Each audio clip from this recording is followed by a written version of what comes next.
Peter Pan by J M Barrie. Chapter 8. The Mermaid's Lagoon. If you shut your eyes and are a lucky one, you may see at times a shapeless pool of lovely pale colours suspended in the darkness. Then, if you squeeze your eyes tight, the pool begins to take shape, and the colours become so vivid that another squeeze, they must go on fire. But just before they go on fire, you see the lagoon. This is the nearest you will ever get to it on mainland. Just one heavenly moment. If there could be 2 moments, you might see the surf and hear the mermaids sing. The children often spent long summers on this lagoon, swimming or floating most of the time, playing the mermaid games in the water and so forth. You must not think from this that the mermaids were on friendly terms with them. On the contrary. It was among Wendy's lasting regrets that all the time she was on the island she had never a civil word from one of them. When she stole softly to the edge of the lagoon, she might see them by the score, especially on Maruna's Rock, where they loved to bask, combing out their hair in a lazy way that quite irritated her. Or she might even swim, on tiptoe, as it were, to within a yard of them, but then they saw her and dived, probably splashing her with their tails, not by accident, but intentionally.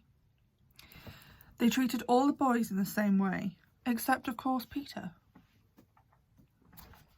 who chatted with them on Maruna's Rock by the hour and sat on their tails when they got cheeky.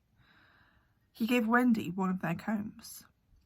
The most haunting time at which to see them is at the turn of the moon, when they utter strange wailing cries. But the lagoon is dangerous for mortals then, and until the evening of which we have now to tell, Wendy had never seen the lagoon by moonlight. Less from fear, for of course Peter would have accompanied her, than because she had strict rules about everyone being in bed by 7. She was often at the lagoon, however, on sunny days, after rain, when the mermaids come up in extraordinary numbers to play with their bubbles. Their bubbles of many colours, made in rainbow water, they treat as balls, hitting them gaily from one another with their tails and trying to keep them in the rainbow till they burst. Their goals are at each end of the rainbow, and the keepers are only allowed to use their hands. Sometimes a dozen of these games will be going on in the lagoon at a time, and it is quite a pretty sight. But the moment the children tried to join in, they had to play by themselves, for the mermaids immediately disappeared.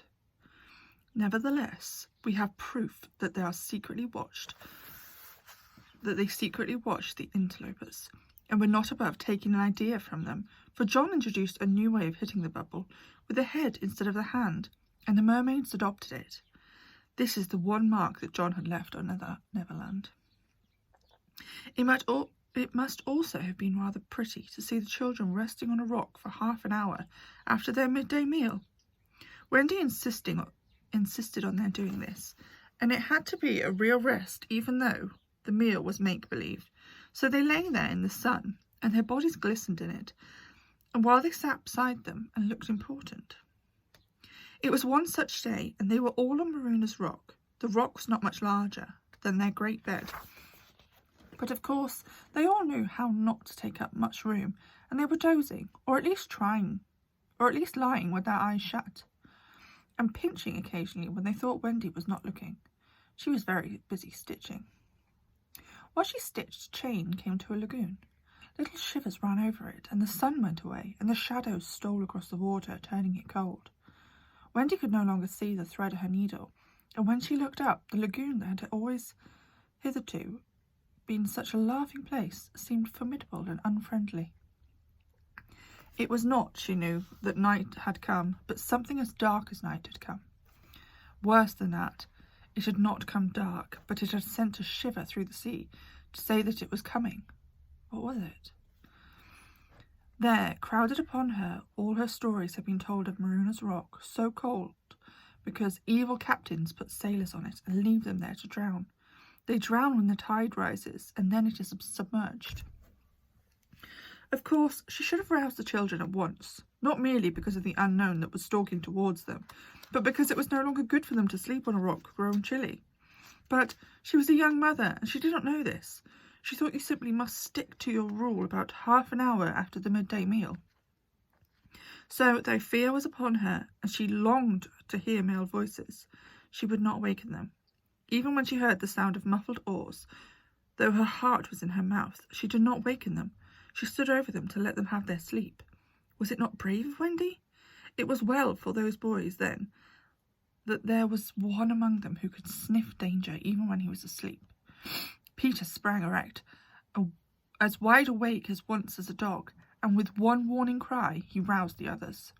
He stood motionless, one hand to his ear. "Pirates!" he cried. The others came closer to him. A strange smile was playing about his face, and Wendy saw it and shuddered. While that smile was on his face, no one dared address him. All they could do was stand ready to obey. The order came sharp and incisive. "Dive!" There was a gleam of legs, and instantly the lagoon seemed deserted. Maruna's rock stood alone in the forbidding waters, as if it were itself marooned. The boat drew nearer. It was the pirate dinghy, with 3 figures in her. Smee and Starkey, and the third a captive, no other than Tiger Lily. Her hands and ankles were tied, and she knew what was to be of her fate. She was to be left on the rock to perish, an end to one her race more terribly than death by fire or torture, for it is not written in the book of the tribe that there is no path through water to the happy hunting ground. Yet her face was impassive. She was the daughter of a chief. She must die as a chief's daughter. It is not enough. They had caught her boarding the pirate ship with a knife in her mouth. No watch was kept on the ship, it being Hook's boast that the wind of his name guarded the ship for a mile around. Now her fate would help to guard it also. One more whale would go around in the wind by night. In the gloom that they brought with them, the 2 pirates did not see the rock till they crashed into it. "Luff, you lubber!" cried an Irish voice that was Smee's. "Here's the rock. Now then, what we have to do is hoist the redskin onto it and leave her down here to drown." It was the work of one brutal moment to land the beautiful girl on the rock. She was too proud to offer a vain resistance. Quite near the rock, but out of sight, 2 heads were bobbing up and down, Peter and Wendy's. Wendy was crying, for it was the first tragedy she had seen.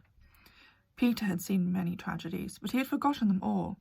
He was less sorry than Wendy for Tiger Lily. It was 2 against 1 that angered him, and he meant to save her. An easy way would have been to wait until the pirates had gone, but he was never one to choose the easy way.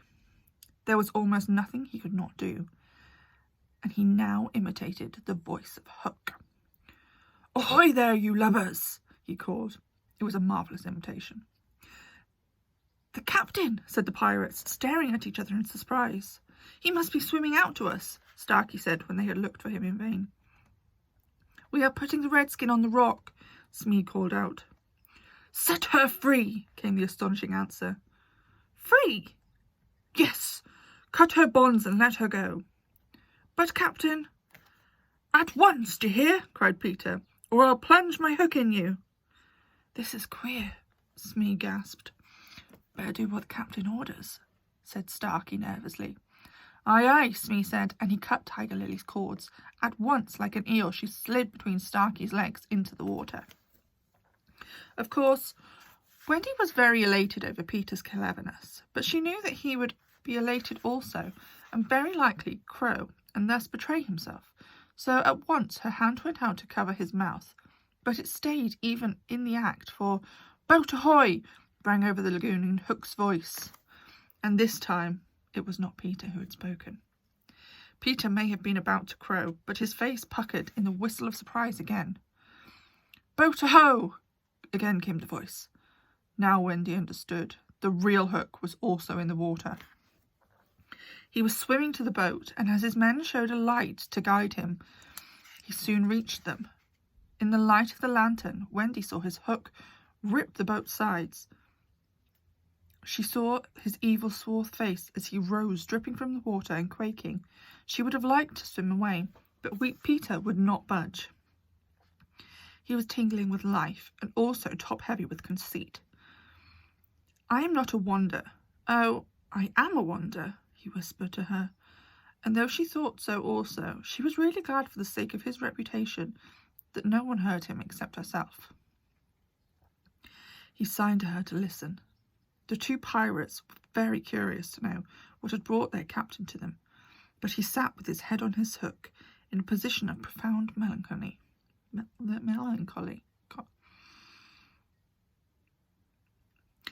"Captain, is all well?" they asked timidly, but he answered with a hollow moan.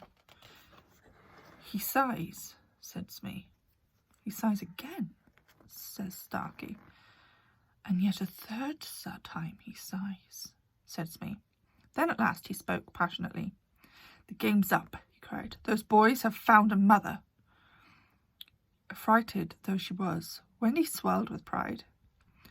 "Oh, evil day!" cried Starkey. "What's a mother?" asked the ignorant Smee. Wendy was so shocked that she exclaimed, "He doesn't know!" And after all this, she felt that if you could have pet pirate Smee, if you could have a pet pirate, Smee would be her one. Peter pulled her beneath the water, for Hook had started up, crying, "What was that?" "I heard nothing," said Starkey, raising the lantern over the waters, and as the pirate looked, they saw a strange sight.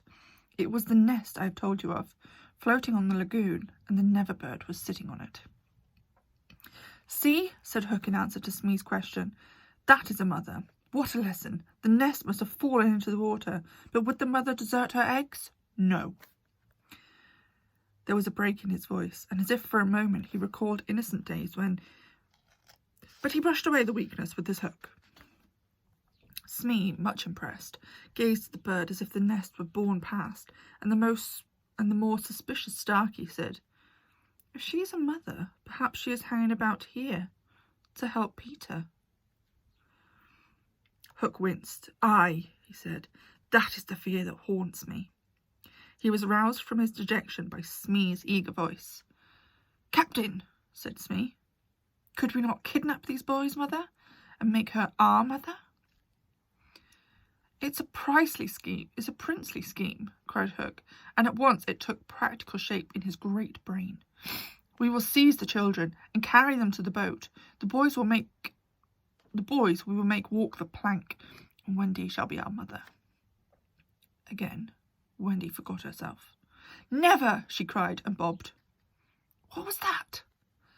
But they could see nothing. They thought it must have been a leaf in the wind.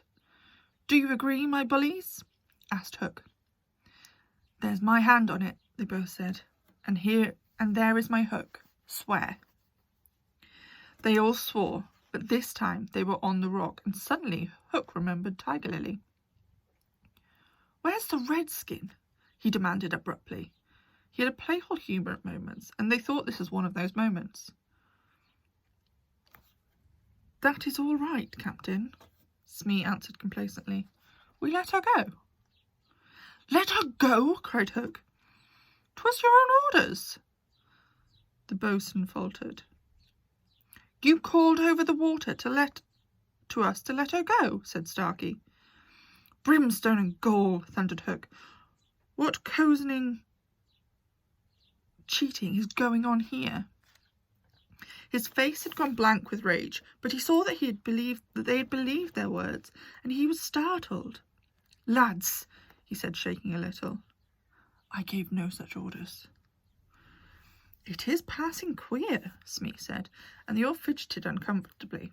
Hook raised his voice, but there was a quiver in it.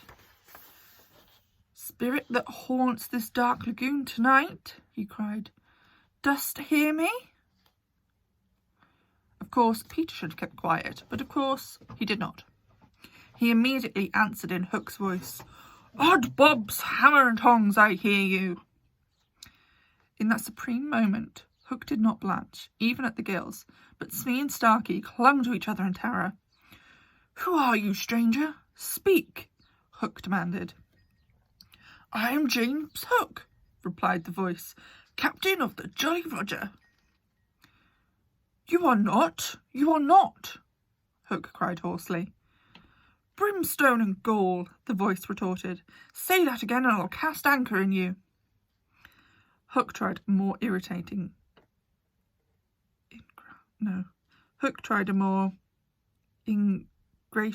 manner. "If you are Hook," he said most humbly, "come tell me, who am I?" "A codfish," replied the voice. "Only a codfish." "A codfish?" Hook echoed blankly, and it was then, but not till then, that his proud spirit broke. But he saw his men draw back from him. "Have we been captained all this time by a codfish?" they muttered. "It is lowering to our pride." They were his dogs snapping at him, but, tragic figure though he had become, he scarcely heeded them. Against such fearful evidence, it was not their belief in him that he needed, it was his own. He felt his ego slipping from him. "Don't desert me, bully," he whispered hoarsely to it. In his dark nature there was a touch of feminine, as there is in all great pirates, but it sometimes gave him intuitions. Suddenly he tried the guessing game. "Hook," he called, "have you another voice?" Now Peter could never resist a game, and he answered blithely in his own voice. "I have." "And another name?" "Aye." "Vegetable?" asked Hook. "No." "Mineral?" "No." "Animal?" "No."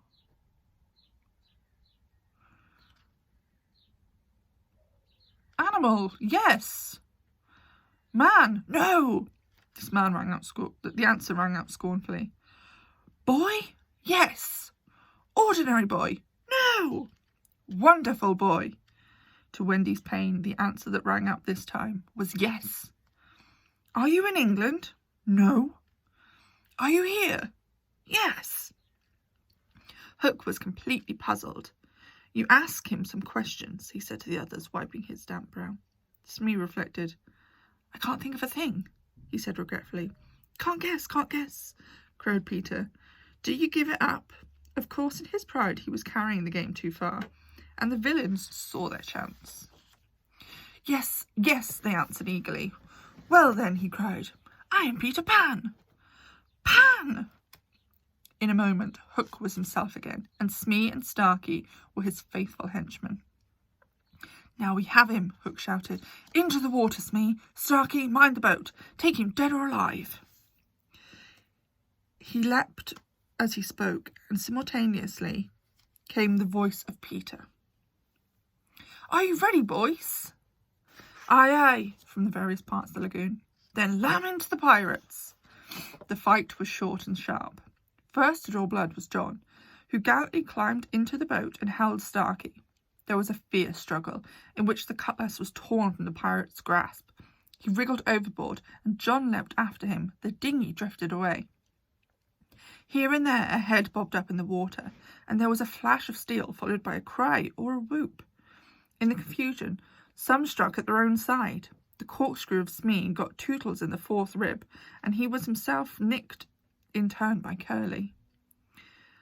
Farther from the rock, Starkey was pressing slightly, and the twins hard. Where all this time was Peter? He was seeking a bigger game.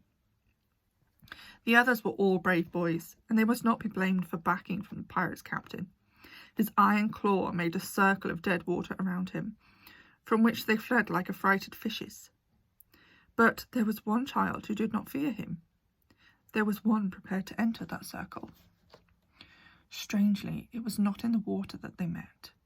Hook rose to the rock to breathe, and at the same moment Peter scaled it on the opposite side. The rock was slippery as a ball, and they had to crawl rather than climb. Neither knew that the other one was coming. Each, feeling for a grip, met the other's arm. In surprise, they raised their heads. Their faces were almost touching, so they met. Some of the greatest heroes have confessed that just before they fell to begin combat, they had a sinking feeling in their stomach. Had it been so with Peter at that moment, I would admit it. After all, he was the only man in the sea cook had feared. After all, he was the only man that the sea cook had feared. But Peter had no sinking. He had only one feeling only, gladness. And he gnashed his pretty teeth with joy. Quick as he thought, he snatched a knife from Hook's belt and was about to drive it home when he saw that he was higher up the rock than his foe. He would not have been fighting fair. He gave the pirate a hand to help him up. It was then that Hook bit him. Not the pain of this, but its unfairness was what dazed Peter. It made him quite helpless. He could only stare horrified. Every child is affected thus the first time he is treated unfairly. All he thinks he has a right to when he comes to you to be yours is fairness. After you have been unfair to him, he will love you again, but will never afterwards be quite the same boy. No one ever gets over their first unfairness. No one except Peter. He often met it, but he always forgot it. I suppose that was the real difference between him and all the rest. So when he met it now, it was like the first time, and he could just stare helplessly. Twice the iron hand clawed him. A few moments afterwards, the other boys saw Hook in the water, striking wildly for the ship. No elation on the pestilent's face now, only white fear, for the crocodile was in dogged pursuit of him. On ordinary occasions, the boys would have swum alongside, cheering, but now they were uneasy, for they had lost both Peter and Wendy, and were scouring the lagoon for them, calling them by name. They found the dinghy and went home in it, shouting, "Peter! Wendy!" as they went, but no answer came, save mocking laughs from the mermaids. They must be swimming back or flying, the boys concluded. They were not very anxious, because they had such faith in Peter. They chuckled boy-like, because it would have been late for bed, and that was all Mother Wendy's fault. When their voices died away, there came a cold silence over the lagoon, and then a feeble cry. "Help! Help!" Two small figures were beating against the rock. The girl had fainted and lay on the boy's arm. With a last effort, Peter pulled her up the rock, and then lay down right beside her.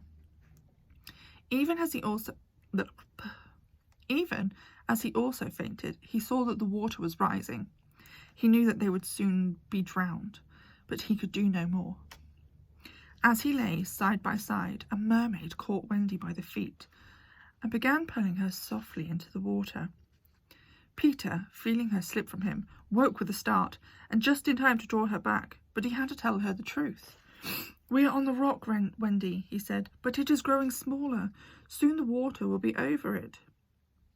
She did not understand even now.